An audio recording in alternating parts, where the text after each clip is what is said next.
చాలా రోజుల తర్వాత నాకిష్టమైన హెయిర్ స్టైల్ అయితే చేసుకున్నాను నేను. అనుకుంటాం కానీ పిల్లలుంటే అంత ఈజీ కాదండి. మనం మన లైఫే మర్చిపోతాం. నేనిక్కడైతే మా బాబుకి దానిమ్మరి కట్ చేద్దామని చెప్పి తీసుకుంటున్నాను. మిషన్ పెట్టుకొని వీడియో కంటెంట్ అనేది తీయడం, పెట్టడం, పోస్ట్ చేయడం కూడా it's not just easy thing. Video proper గా వస్తుందా లేదా నేను కనిపిస్తున్నానా లేదా, ఏదైనా మిస్టేక్స్ ఉన్నాయా, అక్కడ ఏదైనా జరిగిందా, ఇక్కడ ఏదైనా జరిగిందా, మధ్యలో బాబు వస్తే వాడిని కంట్రోల్ చేయడం, మా వీడియోస్ వాళ్ళక చాలానే ఉంటాయి చిన్న పిల్లలు ఉన్న వాళ్ళ ఇంట్లో. వీడియో చూసే వాళ్ళకి ఏముంది, వీళ్ళకి పని పాట లేదు, జస్ట్ వీడియో తీసి పెట్టేస్తారు చెప్పా అనుకుంటారు. కానీ మీరు అనుకున్నదంతా అస్సలు లేదండి. ఒక వీడియో తీయాలంటే ఒక 1 hour మేము కష్టపడి వీడియో తీయాలి.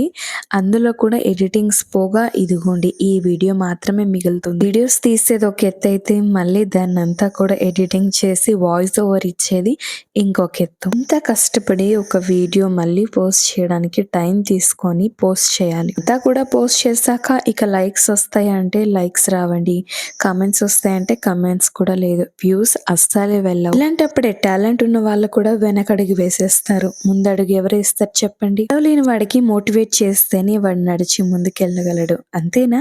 నేను కరెక్ట్ గానే చెప్పానా? ఏమో లేండి, మాటలు మిమ్మల్ని ఏమైనా ఇబ్బంది పెట్టుంటే క్షమించండి. ఇక్కడైతే నేనైతే వాటర్ ఫిల్ చేస్తూ ఉన్నాను, వెనక మా అత్తయ్య కూడా వర్క్ చేస్తూ ఉన్నారు. బాబు అయితే మా బాబుది, ఏంటక్క మీ బాబు వాటర్ ఫిల్ చేస్తాడా అంటే, లేదు నేను ఫిల్ చేసేస్తే వాడు తీసుకెళ్తాడు. చూసారా, వాయిస్ మధ్యలో మీకు బూస్ బూస్ అని సౌండ్ రావచ్చు. నేను వాయిస్ ఓవర్ ఇచ్చే సమయంలో మా బాబు పడుకో ఉన్నాడు. వీడియో మొత్తం చూసి అలా వెళ్ళిపోకుండా కొత్తగా ఎవరైనా నా ఛానల్ చూస్తున్నట్లయితే సబ్స్క్రైబ్ చేసుకోండి. అంతా కంప్లీట్ చేసి మేమైతే ఈవినింగ్ బయటికి వెళ్ళాము మసాలా పూరి తినడానికి. చిన్న లైక్